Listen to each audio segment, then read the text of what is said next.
So I imagine that Robert Woods is already owned in your league. Cooper Cup's already owned in your league. But if you want a sleeper guy, you can look.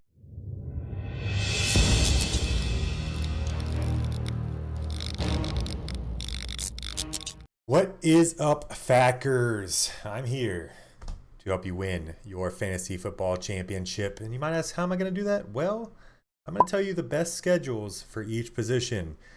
And if you followed us on Instagram, you already know this. But if you don't follow us on Instagram, watch this video. You'll probably win your championship, I'll be honest. So, to start off, in the quarterback position, we have Tom Brady. His schedule is juicy. Week 14, get the Vikings. 19th most points against for quarterbacks, third most points against for wide receivers, and they're allowing 2 passing touchdowns per game. That's the 7th most. So it's not the best matchup against quarterbacks. Like I said, 19th most points against, but it gets better from here because in week 15, we have the Atlanta Falcons going against the Bucks. Now might be the best matchup in all of football for quarterback. They have been playing a little bit better defense lately since they fired Dan Quinn, but they're still decent against the run, so they're forcing teams to pass against them.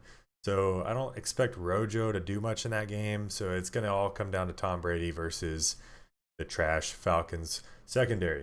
And then for your championship week 16, because we don't play week 17 here, we have the Detroit Lions against the Bucks. They allow the 11th most points against quarterbacks, but we have Desmond Trufant going to IR, so that's one cornerback down.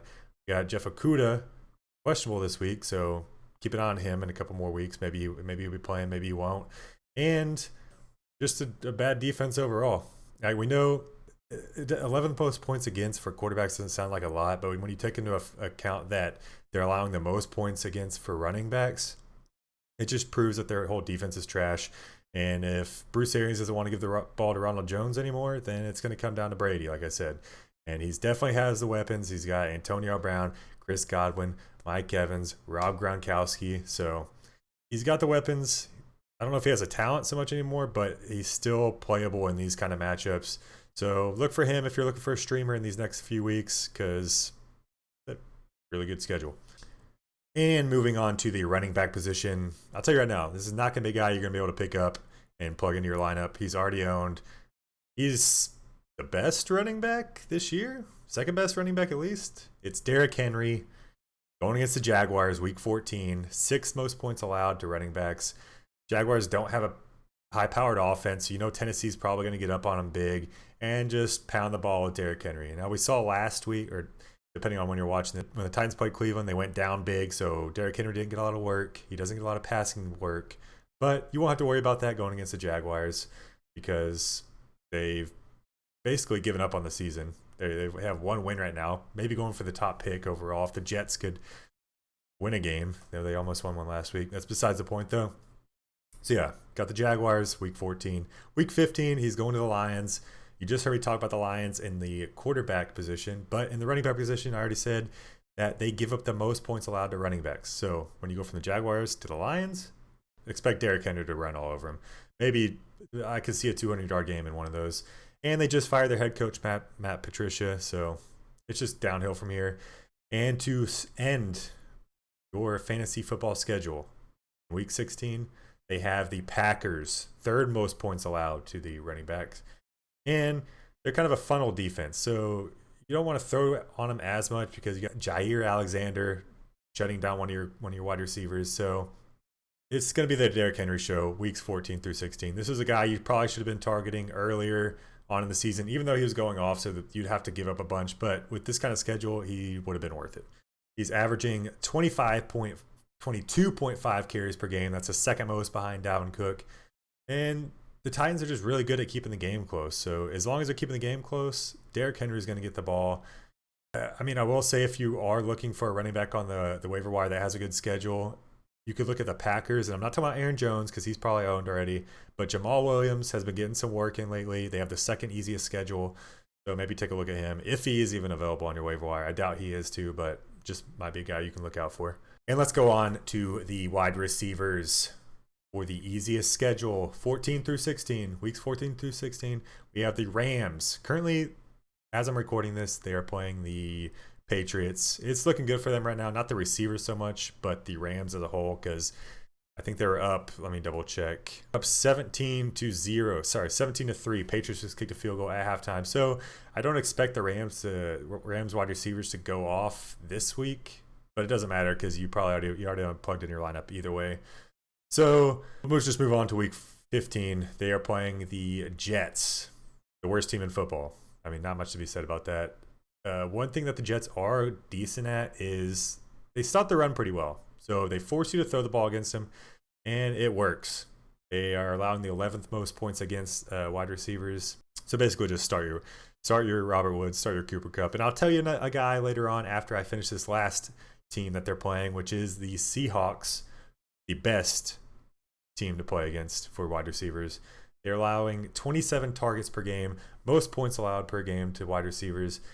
They're just forcing teams to throw against them because early on in the season, you had to. Russell Wilson was cooking, as they say.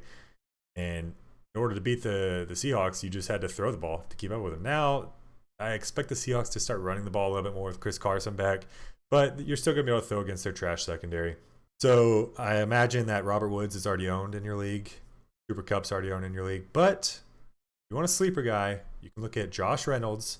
He's been getting around an 80% snap rate the past 3 weeks. So they have been using him a little bit. I will say not the past 3 weeks, but the last week they did go more 12 personnel sets. So they had 2 tight ends out there. I don't know if that's something they're going to continue doing, but if they go back to having Josh Reynolds on the field 80% of the time, then it's a guy you might be able to plug in and play some of the times. And I will mention, we talked about Bucks. Brady had the best quarterback schedule. The Tampa Bay Buccaneers wide receivers have the second best wide receiver schedule. For what it's worth, you might be able to find Antonio Brown or something. Mike Evans is questionable this week with a hamstring injury, so maybe you can pick up Scotty Miller. And to round out the final position, your tight end position, the grossest position on the field. And I'm going to tell you a really gross tight end that maybe you could plug him in if you're really desperate. But he does have the easiest tight end schedule remaining, weeks 14 through 16. And that is, can't believe I'm going to say this, the Jaguars tight end, Tyler Eifert. Did miss practice this week. And I know you're saying, oh, why would I ever play Tyler Eifert? Well, I don't know. Because tight end's gross. So you might have to. At some point, if you're going outside the top 5 tight ends, then you're going to pick up a tight end that you don't really want to play some of the time. So Tyler Eifert has the easiest schedule. He hasn't had ever this year above 50 yards, but he has been averaging 5 targets per game the past 5 games. So if you're getting targets, that's really what you're looking for in tight ends. Now, you have James O'Shaughnessy there. I wouldn't worry about him too much because Tyler Eifert's getting the majority of the snaps, and the majority is 60% of the snaps. So it's not a lot, but if they're going to have to be throwing the ball to end the year against good schedule, you might be able to play Tyler Eifert. His schedule is the Titans week 14, 9th most points allowed to tight ends. The Ravens, who tough defense, but they're allowing 7.5 targets per game to tight ends, so it's playable. And then you got the Bears week 16, who allow the 3rd most points to tight ends. Now, if you don't want to play Tyler Eifert, which is understandable, you can go check out Noah Fant. He has a 2nd easiest tight end schedule. He's more involved in the offense, but he's not likely to be on your waiver wire.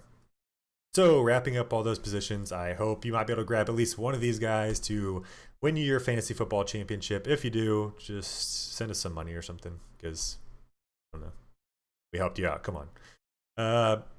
Yeah, hopefully that helps you all out. And if you haven't already, hit the like, comment, subscribe button because that's what you're supposed to do on YouTube apparently. Go to Instagram, follow us there, and basically just try to find us everywhere. I don't know what we're on anymore. We're on all the socials, so find us everywhere. Comment below if you're going to use any of these guys. If not, we out.